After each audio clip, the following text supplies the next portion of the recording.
Hey guys, I'm here today to talk about relationships. And really, the key points in a great relationship are really, just communication. Communication is probably the number one key to a great relationship. Being able to talk things out, when you have a disagreement, being a great listener, and really being able to just love on each other and meet each other's needs, which everybody's different. Five Languages of Love, read that book. It's a great book. It's a quick read to figure out. There's the tests online if you don't know your needs. It could be why you're wondering why you're not connecting, right?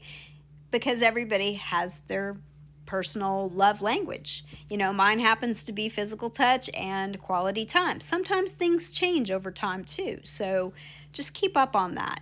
And just really loving on one another, building each other up, telling each other how much you appreciate each other. And the hardest thing is conflict in a relationship. When you don't agree on everything, it's okay. Like, accepting that you have different opinions, you can't be perfectly alike. Nobody is perfectly alike. So the thing is you have to accept, okay, we're different on that. That's called maturity. You have to have maturity and not, think that, she doesn't think this of me, she doesn't love this about me. You have to be able to accept each other wholeheartedly. And the best thing you could do for each other is to really heal from your trauma. Because if you don't choose to heal from your trauma or your old divorce or, your childhood or whatever it is going to affect your relationship.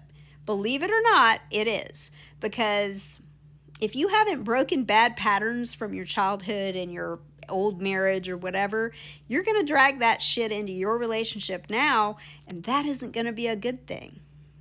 You got to check your patterns on that, because what you want to bring to the table is love and acceptance and happiness. And, when you do have a conflict, you talk it out. You talk it out. Not yelling and screaming, not, I'm going to leave, you threaten every time something happens. That's not going to produce trust in the relationship, So you have to be able to go, you know what? All right, let's sit down and let's talk about this. And so you do. You each listen to each other and create a safe atmosphere for that to happen. Not to shut each other down, not to interrupt each other, but to listen to one another, right?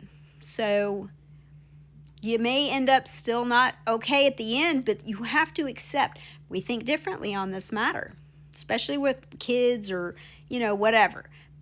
But don't get reactive. Reactivity doesn't help people to feel heard. So just really take care of your relationship, because it's important to be able to come together and really develop that closeness, the intimacy.